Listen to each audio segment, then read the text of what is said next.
పూర్తి వివరాలకు చదవండి రేపటి అక్షర శిల్పం దినపత్రికలో.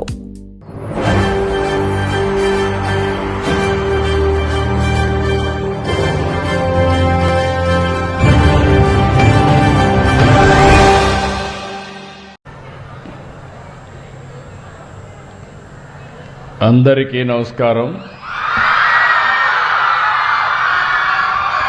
ఇక్కడ ఈ మీటింగ్లో చూస్తే ఒక పక్కన ముందంతా పెద్దవాళ్ళు ఉన్నారు, వెనకానంతా పిల్లలున్నారు.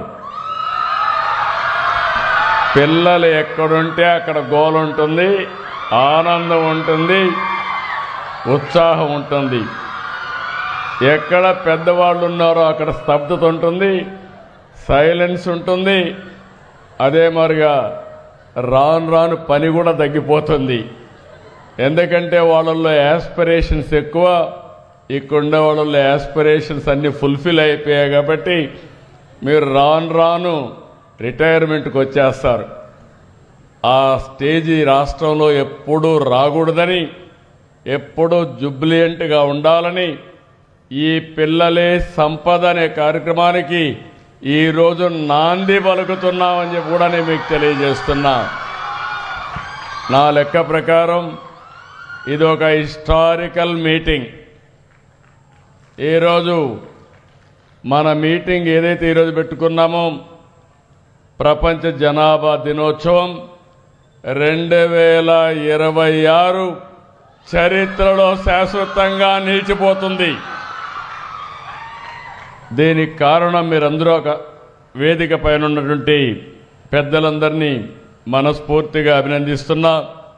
గద్దే రామ్మోహన్ రావు గారు, Shrimati Tejaswi chairperson, AP creative corporation chairman గారు, అదే మరిగా యురుదయ రాజన్ గారు చైర్పర్సన్ ఐఐఎం ఏడి, సోమయాజులు గారు CEO Sigma research, Suresh Kumar గారు secretary health, Chakradhar Babu director health, Lakshmi Shah collector గారు, ఇక్కడికి విచ్చేసిన ప్రత్యేకంగా స్టూడెంట్స్కి అందరికీ, ఇంకొక పక్కన డాక్టర్స్కి, ఇంకొక పక్కన ఎక్స్పర్ట్స్కి అందరికీ పేరు పేరున మనస్ఫూర్తిగా నమస్కారాలు. ఎప్పుడో చెప్పాడు గురుజాడ అప్పారావు గారు ఒక మాట అన్నారు, దేశం అంటే మట్టి కాదోయ్, దేశం అంటే మనుషులోయ్ అని. ఈరోజు అది మనం గుర్తు చేసుకోవడానికి ఇక్కడ సమావేశం అయ్యాం. ఈరోజు మీరు చూస్తే ఈసారి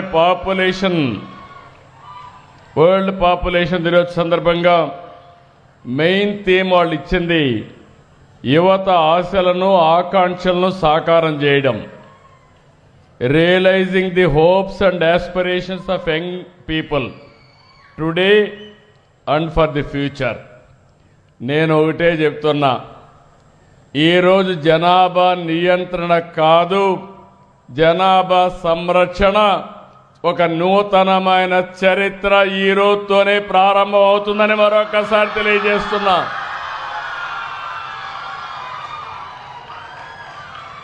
ఒకప్పుడు నేను కూడా జనాభా తగ్గించాలని ఆలోచించాను.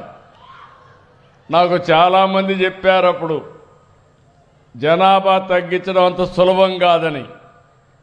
మేధావులందరూ చెప్పారు జనాభా తగ్గించడం కష్టం, ముందు ఫిమేల్ లిటరసీ రావాలి, పేదరికం పోవాలి, అప్పుడే జనాభా తగ్గుతుందని చెప్పారు. నేను ఆలోచించాను, ఇదొక విషియస్ సర్కిల్. ఇది ఒకవేళ అందరినీ ఆడపిల్లలందరినీ చదివించాలంటే 20-30 ఏళ్ళు పడుతుంది. పేదరికం పూర్తిగా తొలగించాలంటే 40-50 ఏళ్ళు పడుతుంది. అప్పటికి జనాభా పెరుగుతానే ఉంటుందని కొన్ని నిర్ణయాలు చేశాను.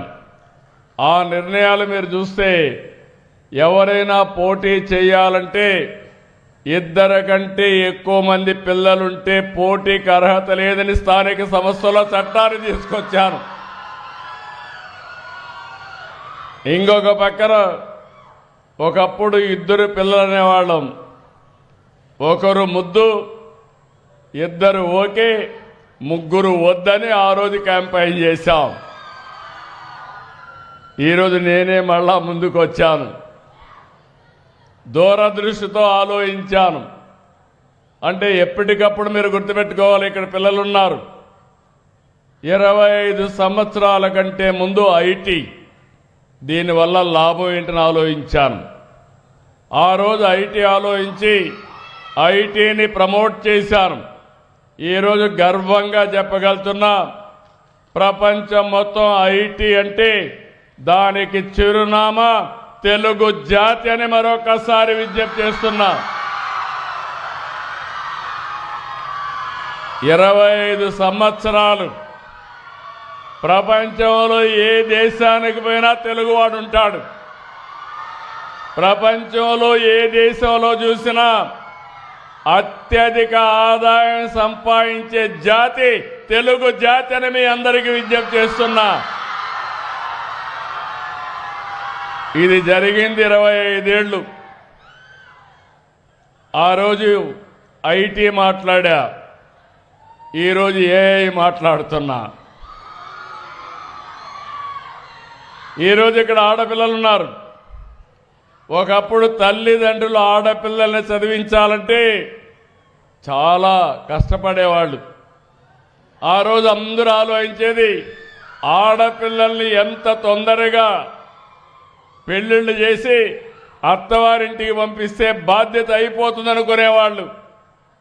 ఆ రోజు నేను ఆలోచించాను, మా ఆడబిడ్డల్ని చదివించాలి. మగ పిల్లలైనా ఆడపిల్లలైనా తల్లిదండ్రులకు ఒకటే. ఒక మాటలో చెప్పాలంటే, మీరు ఆడపిల్లల్ని బాగా చదివిస్తే తల్లిదండ్రులు బాగా చూసుకునేది కూడా మా ఆడబిడ్డలే అని చెప్పి ఆ రోజు చెప్పాం. నేను దాంతో ఆగలేదు. ఉద్యోగాల్లో, కాలేజీల్లో 33% రిజర్వేషన్లు పెట్టాను. చాలామంది అన్నారు మెరిట్లో సీట్లు వస్తాయి, 33 అంటే 50% క్రాస్ అవుతారు. మాదేంటంటే బ్యాక్లాగ్ చాలా ఉంది. ఇంతవరకు మగపిల్లలకే సీట్లు వచ్చాయి, అవి ఫిలప్ కావాలంటే కొంత సమయం పడుతుంది. ఆడపిల్లల్ని ప్రోత్సహిద్దామని ముందుకు పోయాను. ఈరోజు నేను గర్వపడుతున్నా. ఒకప్పుడు మీరు చూస్తే వరకట్నం ఉండేది, ఇప్పుడు ఎదురు కట్నం వచ్చింది. ఆడబిడ్డలకు డబ్బులు ఇచ్చి పెళ్లిళ్ళు చేసుకునే పరిస్థితికి వచ్చారు. నేను ఎక్కడ చూసినా అడుగుతున్నా, భార్యాభర్త ఇద్దరు ఐటీలో ఉంటారు. ఇద్దరు ఉంటే ఇద్దరిని పిలిపించి అడుగుతున్నా ఎవరి ఆదాయం ఎంత అని. 180% భార్యల ఆదాయమే ఎక్కువ ఉంది భర్త కంటే కూడా. మా ఇంట్లో కూడా నా ఆదాయం కంటే నా భార్య ఆదాయమే ఎక్కువ ఉంది. మా కొడుకు ఆదాయం కంటే మా కోడల ఆదాయమే ఎక్కువ ఉంది.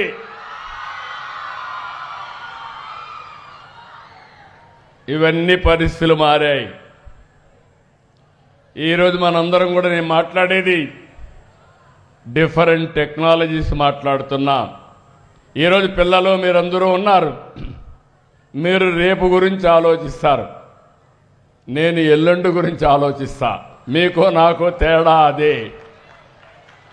నేను ఆలోచించేది రాబోయే 25 సంవత్సరాల్లో ఏం జరుగుతుందో ఇప్పుడే ఆలోచించి అది ఈరోజే ప్రారంభించడం నేను ఎప్పుడూ చేసే పని. ఇటీవల కాలంలో మీరు చూశారు, అనేక వినూత్నమైన కార్యక్రమాలకు శ్రీకారం చుట్టాం. ఈరోజు మీ అందరికీ చెప్తున్నా, రాసి పెట్టుకోండి. అమరావతి ప్రపంచంలోనే ఒక బ్రహ్మాండమైన నగరంగా తయారవుతుంది. తెలుగు జాతి గర్వపడే విధంగా ప్రపంచం మెచ్చుకునే నగరం తయారవుతుంది. ఇంకో పక్కన మీరు చూస్తే ఈరోజు పట్టిసీమ ద్వారా నీళ్లు తీసుకొస్తే ఈ సంవత్సరం వర్షాలు పడకపోతే కృష్ణ ఏదైతే డెల్టా ఉందో దానికి ఈరోజు ఒక సంజీవనిగా పనిచేసే పరిస్థితికి వచ్చింది. నేను ఈ విషయాలు ఎందుకు చెప్తున్నానంటే రాబోయే సంవత్సరం పోలవరం పూర్తి చేసి కృష్ణా నదికి తీసుకొచ్చి నదుల అనుసంధానానికి శ్రీకారం చుడతాం. ఇవన్నీ భవిష్యత్తు కోసం చేసే కార్యక్రమాలు. ఎవరి కోసం చేస్తున్నామంటే ప్రజల కోసం చేస్తున్నాం. కానీ ఈరోజు మీరు గుర్తుపెట్టుకోవాల్సింది రాను రాను జనాభా తగ్గిపోతా ఉంది. చైనా ఒకప్పుడు ఒక చైల్డ్ నామ్ పెట్టారు. ఈరోజు ఫెర్టిలిటీ రేట్ 2.1 ఉంటే రీప్లేస్మెంట్ లెవెల్ ఉంటుంది. చైనాలో 1కి పడిపోయింది. సింగపూర్ 0.9కి పడిపోయింది. జపాన్ ఇంకా ఎక్కువ పడిపోయే పరిస్థితికి వచ్చింది. సౌత్ కొరియా 0.7కి పడిపోయింది. ఇండియా కూడా 1.9కి వచ్చాం. ఆంధ్రప్రదేశ్ 1.5కి వచ్చాం. మనం ఆలోచించకపోతే ఇది 1 కంటే తగ్గుతుంది. ఆ తర్వాత మనం పనిచేసేది మెషిన్ల కోసం పనిచేయాలి. మెషిన్లు కూడా వచ్చేస్తున్నాయి. ఈరోజు నేను స్పేస్ సిటీ తీసుకొచ్చాను. శాటిలైట్స్ అన్ని మన రాష్ట్రంలోనే లాంచ్ చేసే విధంగా స్పేస్ సిటీ వస్తుంది. డ్రోన్ సిటీ వస్తూ ఉంది. యుద్ధాలు చేయాలన్నా సివిలియన్ అప్లికేషన్స్ కానీ తొందరలోనే డ్రోన్ అంబులెన్స్ కూడా వచ్చేస్తుంది.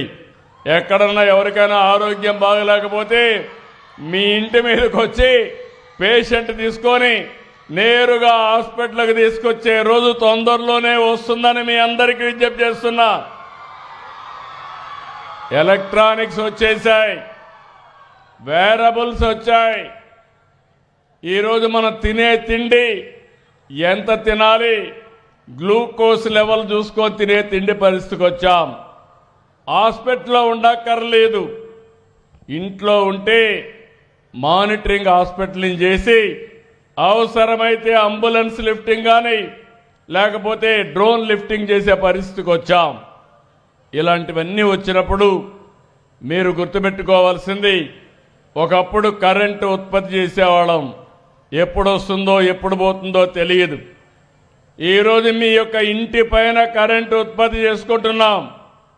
ఈరోజు ఈ బిల్డింగ్ పైన కరెంటు ఉత్పత్తి చేసుకొని కిందన ఏసీ పెట్టుకొని కంఫర్టబుల్గా ఉండగలుగుతున్నామంటే అది ఈరోజు సోలార్ ఎనర్జీ కానీ గ్రీన్ ఎనర్జీ వచ్చే పరిస్థితి వచ్చింది. అయితే ఇవన్నీ ఒక ఎత్తు. దీనికి మూలం జనాభా లేకపోతే మనం చాలా సమస్యలు వస్తాయి.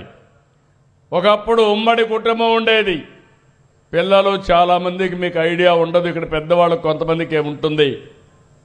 ఇప్పుడు అన్నీ కూడా కుటుంబాలన్నీ మైక్రో ఫ్యామిలీస్ అయిపోయినాయి. భార్యాభర్త టెన్షన్ లైఫ్, ఇద్దరికి ఉద్యోగం, అక్కడి నుంచి ఆలోచనలు డిఫరెంట్గా వచ్చాయి. ఇంట్లో ఎవరు చూసుకునే వాళ్ళు లేరు కాబట్టి పిల్లలుంటే ఒకరు లేకపోతే వద్దు, double income, no kids, let us enjoy చేసే పరిస్థితికి వచ్చాం. ఇది ఒకసారి ఇది ఆలోచిస్తే చాలా ప్రమాదం కూడా. ఇంకా రాను రాను రోబోస్ కూడా వస్తున్నాయి. కానీ రోబోటిక్స్ కానీ ఇవన్నీ వచ్చినా మనుషులు లేకపోతే నిరర్ధం అని చెప్పి కూడా నేను మీకు తెలియజేస్తున్నా. మన దేశంలో కాదు, 40 దేశాల్లో జనాభా తగ్గుతూ ఉంది. ఈరోజు మన దేశంలో జనాభా ఈ మాత్రం ఉందంటే బీహార్, యూపీ ఈ రెండు కాపాడుతున్నాయి. దక్షిణ భారతదేశం మొత్తం కూడా దెబ్బతినే పరిస్థితికి వచ్చాయి. ఈరోజు ఒకప్పుడు నేను కూడా ఎకనామిక్ స్టూడెంట్ని. పాపులేషన్ ఎట్ట కంట్రోల్ అవుతుందో చదివేవాళ్ళం. యుద్ధాల వల్ల, అదే మరి ఫ్యామిన్ వల్ల, లేకపోతే అనేక సమస్యల వల్ల తగ్గుతున్న ఆ రోజు చదివేవాళ్ళం. ఈరోజు ఎకానమీ పెరిగింది, ఆర్థిక పరిస్థితులు మారాయి, ఆలోచన విధానం కూడా మారింది. ఈరోజు మన గ్రామాలు చూస్తున్నా, ఉండేవాళ్ళు కొంతమంది హైదరాబాద్కి వెళ్ళిపోతున్నారు, కొంతమంది అమెరికాకి వెళ్ళిపోతున్నారు, కొంతమంది విదేశాలకు వెళ్ళిపోతున్నారు. ఊర్లు ఖాళీ అయిపోయే పరిస్థితికి వచ్చింది. ఇలాంటి సందర్భంలో మనందరం గుర్తుపెట్టుకోవాల్సింది, నేను ఒక ఉదాహరణ మీరు చూస్తే, భారతదేశంలో 1.9కి టీఎఫ్ఆర్ పడిపోయింది. 70 ఓట్లో 5.12 ఉండేది. మన దగ్గర 3.1 ఆ ప్రాంతంలో ఉండి ఈరోజు 1.5కు పడిపోయింది. రాష్ట్రంలో అర్బన్ ఏరియాలు అయితే ఇంకా బాగా తగ్గిపోయింది. సుకుమార్ గారు చెప్పినట్టు ఆయన urban secretary, municipal administration secretary, వాళ్ళ దగ్గర 1.3కి పడిపోయే పరిస్థితి వచ్చింది. ఈరోజు ఇంకొక విషయంలో కూడా మీరు చూస్తే, రోజుకి అంగన్వాడీ సంఖ్య తగ్గుతూ ఉంది. ఎలిమెంటరీ స్కూల్లో పిల్లల సంఖ్య తగ్గే పరిస్థితి వచ్చింది. ఇంకొక పక్కన పెద్దవాళ్ల సంఖ్య పెరుగుతూ ఉంది. 15-59 వయసున్న వారి సంఖ్య 66.4% పెరిగింది. 60 సంవత్సరాల కంటే పైబడిన వాళ్ళ సంఖ్య 9.7% ఉంది. ఇవన్నీ కూడా ఇంకొక పక్కన చూస్తే 100 మంది జనాభాలో 89 మంది పిల్లలు మొదటి రెండో సంతానంగా జన్మించిన పిల్లలే. ఇవన్నిటికి కూడా కారణం పిల్లలను చూసుకునే వాళ్ళు లేరనుకోవడం. నేను కడపలో చూశాను, కడప బెటర్గా ఉంది. ఆంధ్రప్రదేశ్లో ఫెర్టిలిటీ రేటు కడపలో 1.99% ఉంటే, విశాఖ బాగా డెవలప్ అయిందనుకుంటే 1.32కు పడిపోయింది. రేపు రాబోయే రోజుల్లో విశాఖలో ఉద్యోగాలు మైగ్రేషన్ కడప నుంచి రావాలి, లేకపోతే ఈ సమస్య వచ్చే పరిస్థితి వస్తుంది. ఇంకొక పక్కన మీరు ఒకసారి ఆలోచిస్తే, మన 2011 జనాభా లెక్కల ప్రకారం ఆంధ్రప్రదేశ్లో 10వ స్థానంలో ఉంది, విస్తీర్ణంలో 7వ స్థానంలో ఉన్నాం. అంటే డెన్సిటీ ఆఫ్ పాపులేషన్ మీరు చూస్తే చాలా డిఫరెన్స్ వచ్చే పరిస్థితికి వచ్చింది. ఇవన్నీ మనం చూసినప్పుడు ఈరోజు మనలో కూడా ఒక చైతన్యం రావాలి. మళ్ళీ చెప్తున్నా, ఈరోజు చరిత్ర తిరగా రాసే రోజు. అదే పిల్లలే సంపద, ఇదే ఈ ప్రభుత్వం యొక్క విధానం అని మరొక్కసారి మీ అందరికీ విజ్ఞప్తి చేస్తున్నా. ఆర్థిక ప్రగతి నాకు ఏమాత్రం అనుమానం లేదు. అనేక సంక్షేమ కార్యక్రమాలు ఇస్తున్నాం. వెల్ఫేర్ డిపార్ట్మెంట్లన్నీ కూడా స్ట్రీమ్లైన్ చేశాం. ఇంకో పక్క డాక్రా ఉమెన్ని ఎక్కడికక్కడ ఎంఎస్ఎంఈలు పెట్టి పారిశ్రామికవేత్తలు కూడా చేయడానికి ముందుకు పోతున్నాం. ఇంకో పక్క P4 తీసుకొచ్చి పబ్లిక్ ప్రైవేట్ పీపుల్స్ పార్ట్నర్షిప్ పెట్టి ఎక్కడికక్కడ వినూత్నమైన విధానంతో ప్రతి ఒక్క ఫ్యామిలీని ఒక విజన్ డాక్యుమెంట్ తయారు చేయమంటున్నాం. మనందరం ఒకటి గుర్తుపెట్టుకోవాలి, P3 ఉంది, ప్రైవేట్ పబ్లిక్ పార్ట్నర్షిప్. దీనివల్ల ఒక రోడ్డు వేసాం, ఒక ఎయిర్పోర్ట్ కట్టాం, లేకపోతే ఒక పవర్ ప్రాజెక్ట్ కట్టాం. కొంతమంది ఈ పనులు చేసి దానికి యూజర్ ఛార్జెస్ కలెక్ట్ చేసి అప్పులు కట్టిన తర్వాత కూడా కోటీశ్వరులు అయ్యారు. దీనివల్ల ఆర్థిక అసమానతలు పెరిగాయి, బిలియనర్స్ పెరిగారు. రిలేటివ్గా పూరంతా కూడా రిలేటివ్గా పూరయ్యే పరిస్థితికి వచ్చారు. నేను అందుకనే MBK అన్నాను, మార్గదర్శి బంగారు కుటుంబం. టాప్ 10%, బాటం 20%కి చేయూతనివ్వాలి. వాళ్ళని చదివించడం కానీ, వాళ్ళని హ్యాండ్ హోల్డింగ్ ఇవ్వడం కానీ, ఆ ఫ్యామిలీని అన్ని విధాలు ఆదుకోవాలని ఒక పిలిపిచ్చాం. ఒకప్పుడు జన్మభూమి కార్యక్రమం ఇచ్చాం, అదే స్ఫూర్తితో ఈరోజు ఈ కార్యక్రమాన్ని ఇచ్చాను. అయితే ఇక్కడ మీరు చూస్తే ఆర్థిక అసమానతలు తగ్గి అందరికీ మెరుగైన జీవన ప్రమాణాలు ఇవ్వాలనేది ఈ ప్రభుత్వం యొక్క విధానం. అయితే ఇవన్నీ చేయడం చాలా సులభం. అన్నింటికంటే నేను గుర్తుపెట్టుకున్నది పెద్ద సమస్య జనాభా ఏ విధంగా సంరక్షణ చేయాలనేది అదే పెద్ద సమస్యగా ఉంది. అందుకే ఇప్పుడు మన వాళ్ళు ఒక 5 ముఖ్యమైన విషయాలు తీసుకొచ్చారు. ఇవన్నీ కూడా ప్రపోజల్సే. నేను జనాభా పెరగాలంటే నన్ను అందరూ విమర్శించారు బిగినింగ్లో. ఇప్పుడిప్పుడు ఒక్కొక్కరే లైన్లోకి వస్తున్నారు. కానీ కొంతమంది మహిళలు కూడా నన్ను విమర్శించారు. ఆ విషయం కూడా చెప్తున్నా. ఏంటి మేమే పిల్లల్ని ఇచ్చేయాలనా అని. కానీ ఓసారి మనం అందరం గుర్తుపెట్టుకోవాలి, అది ప్రకృతి మనకిచ్చిన వరం అంటామా లేదంటే ఇంకోటి అంటామా. ఇంకో పక్క ఇటీవల కాలంలో నేను పల్స్ పోలియో వేస్తే తల్లులే వచ్చారు. నేను అడిగా, మీ ఆయన రాడా అని అడిగా. లేదు సార్, మా వాళ్ళేది చెప్పారు సార్ అన్నారు. ఎందుకు నేను అడిగానంటే పిల్లల్ని పెంచడం అనేది ఒక తల్లి బాధ్యత కాదు, జాయింట్ రెస్పాన్సిబిలిటీ. భార్య భర్త కలిసి పెంచవలసిన అవసరం ఉంది. ఇంకొక పక్కన ఒకప్పుడు ఇంటి పనులు ఆడబిడ్డలే చేసేవారు. ఇప్పుడు వంట గ్యాస్ సిలిండర్లు వచ్చాయి. దానికంటే కూడా ఈరోజు ఎలక్ట్రికల్ స్టవ్ వచ్చింది. ఆన్ చేసి కాఫీ పెట్టాలంటే యూట్యూబ్లో చూసి కాఫీ పెట్టే పరిస్థితి వచ్చింది. మగవాళ్ళందరూ కూడా వంట పనుల్లో ఆడబిడ్డలకు కూడా మీరు సహకరించే రోజు తొందరలోనే వస్తుంది, రావాలని నేను మనస్ఫూర్తిగా కోరుకుంటున్నా. ఇంటి పనులు, వంట పనులు, ఆఫీసు పనులు కూడా ఇద్దరు కలిసి చేసుకోవాల్సిన అవసరం ఉంది. అందుకే నేను ఒక 5 పిల్లర్స్ తీసుకొచ్చాం. ఈ విషయం మీరు గుర్తుపెట్టుకోవాలి. మాతృత్వ, సురక్షిత గర్భధారణ, సిజేరియన్ ఆపరేషన్లు తగ్గించడం, అర్హులైన దంపతులకి ఏ విధంగా వాళ్ళకి లీవులు కానీ అవన్నీ ఇవ్వడం. నేను ఎందుకు ఇవన్నీ ఆలోచిస్తున్నానంటే దీన్ని లాజికల్గా తీసుకుపోవడం కోసం ప్రభుత్వం కూడా చర్చ చేయాలనే ఉద్దేశం చేస్తున్నాం. రెండవది మీరు చూస్తే సంజీవని డిజిటల్ ఆరోగ్య రికార్డు. ప్రతి ఒక్కరికి ఏ డాక్టర్ని ఇస్తాం, ఫ్యామిలీ ఫిజికల్ డాక్టర్ని ఇస్తాం, ఏది కావాలన్నా అందుబాటులో పెడతాం, మీ మెడికల్ ఖర్చు తగ్గిస్తాం.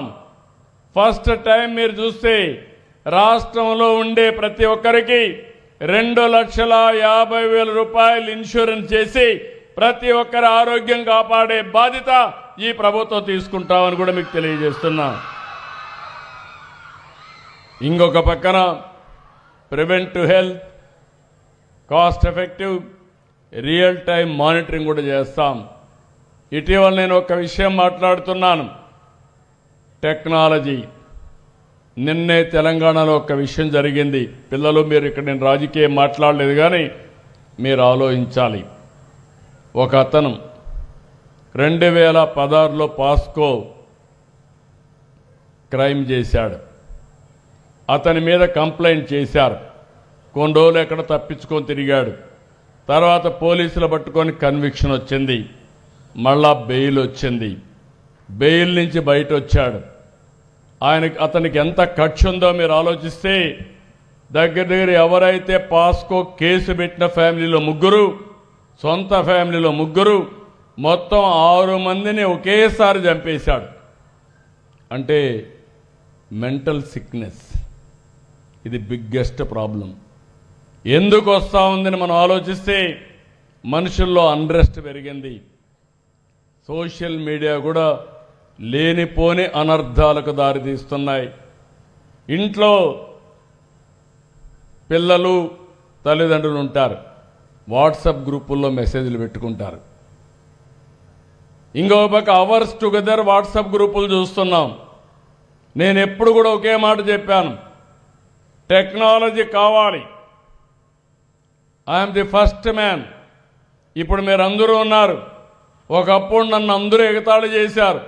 నేను సెల్ ఫోన్ అంటే నీకు సెల్ ఫోన్ ప్రమోట్ చేస్తావా, పంప్ సెట్ ప్రమోట్ చేస్తావా అంటే కాదు, రెండు కావాలని చెప్పి సెల్ ఫోన్ ప్రమోట్ చేసిన వ్యక్తిని, ఐటీని ప్రమోట్ చేసిన వ్యక్తిని. ఈరోజు ఐటీ మీరు ఒకటే గుర్తుపెట్టుకోవాలి,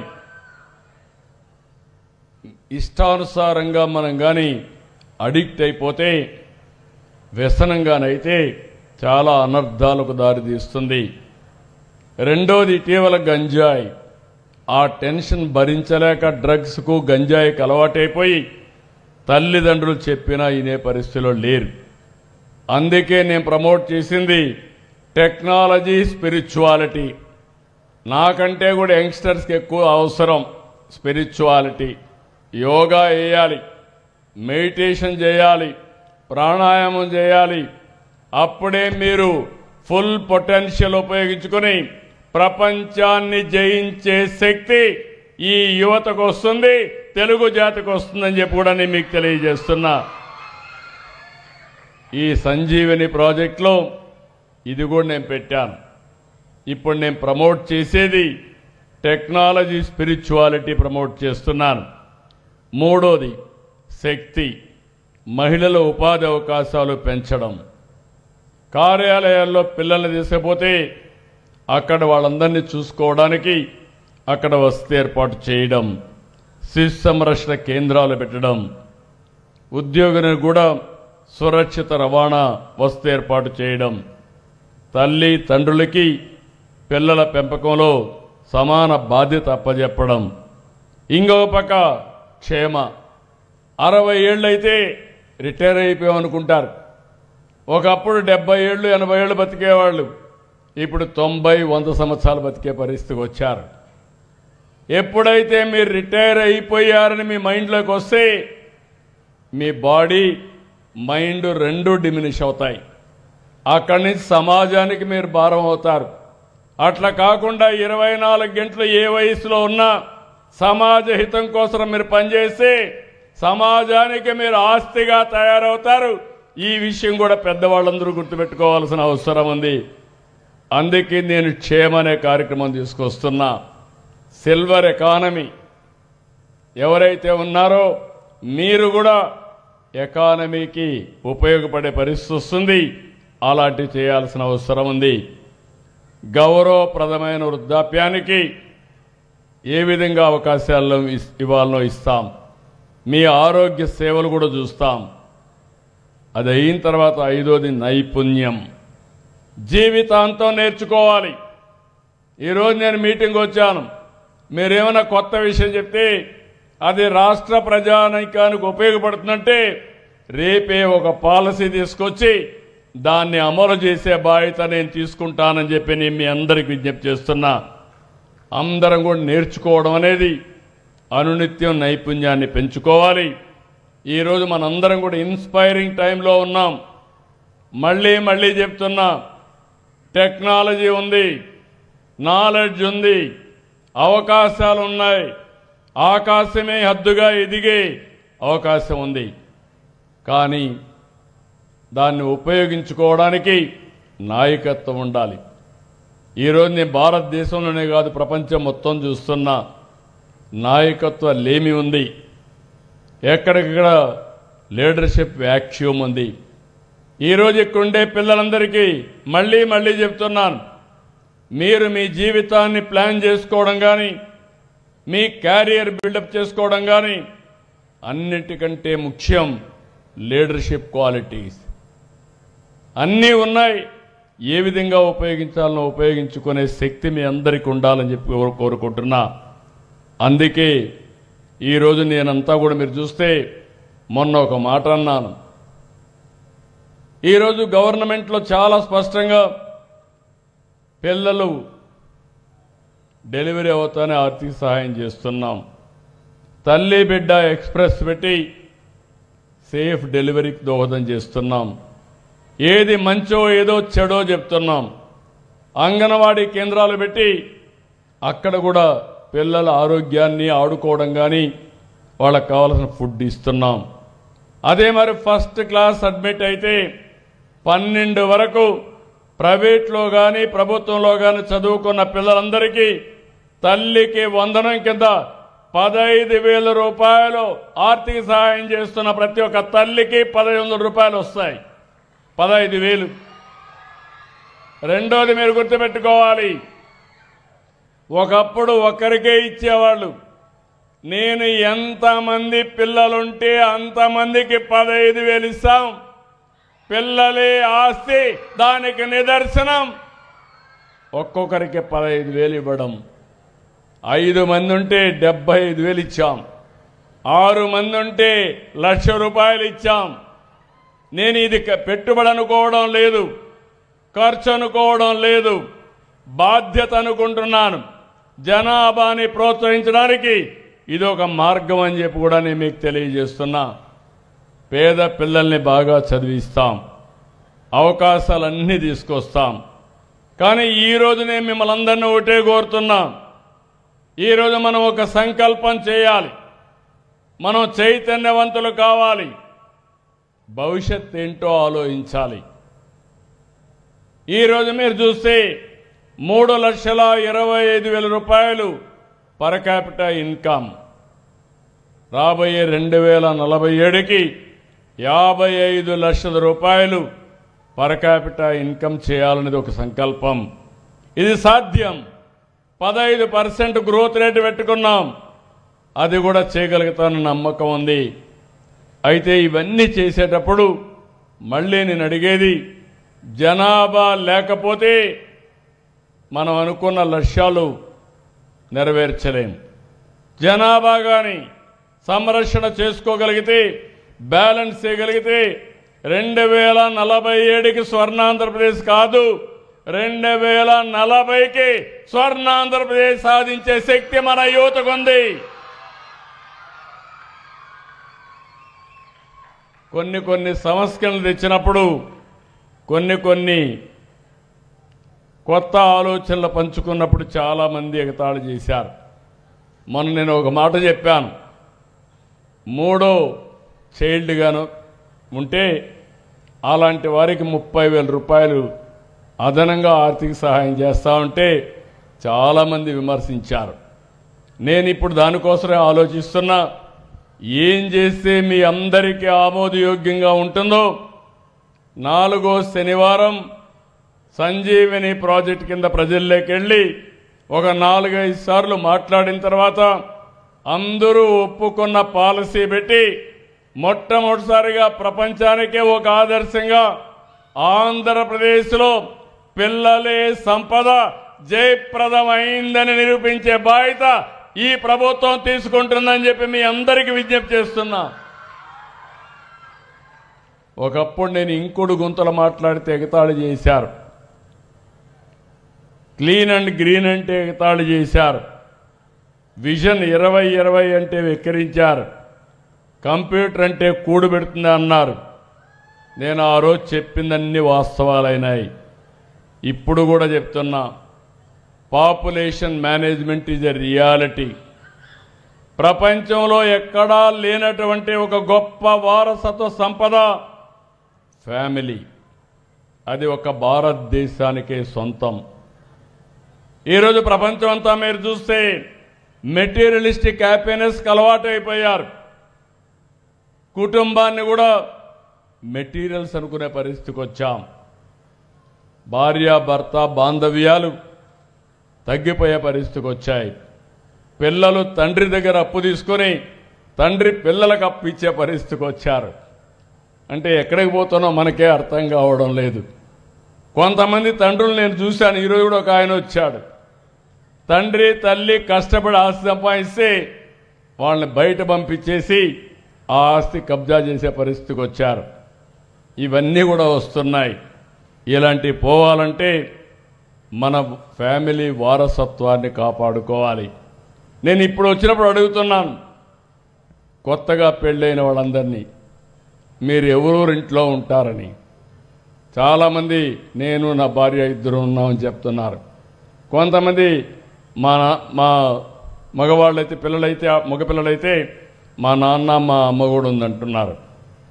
కొంతమంది మా నాన్నకి చెప్పినా రావడం లేదు, ఊర్లోనే ఉన్నాడు అంటున్నాడు.